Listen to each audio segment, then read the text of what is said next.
Take two. Captain Matt Edward Retired here with another scintillating video about how we're getting screwed over by the federal government of Canada. Basically, this one is about the right to own property. Democracy is all about each individual's right to own his own property. One form of property is a pension. The Canada Pension Plan is an example, and the Canadian Forces Pension Plan is an example. Now, your body is also a form of property because if you get hurt in service, or if you get hurt by a stranger, they had to compensate you for your loss. And one of the things about the old Pension Act is that it didn't affect our property. If you were injured in service, you were allowed to get, without any set-off, the Canada Pension Plan and the Canadian Forces Pension if you had 10 years worth of service to earn it. Under the new Veterans Charter, which replaced the old Pension Act as of 2006, the government of Canada decided to take our savings, because a pension plan is savings. So they affected our property. Well, I'm sorry, but the Constitution of Canada doesn't permit that.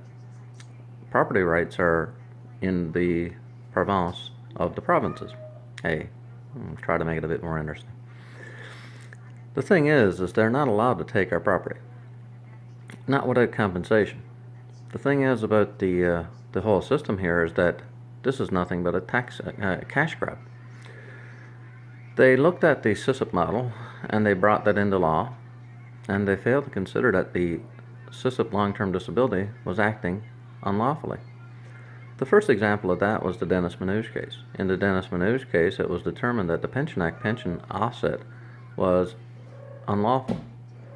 Now, the judge, I don't know if he was a crook, but he tried to say that the Pension Act was for pain and suffering and that SISIP was compensation for loss. It's exactly the opposite. The Pension Act is a form of compensation, which in the Sarbanes Supreme Court in 2002, they said is paid on the basis of tort, which is the same thing as a lawsuit.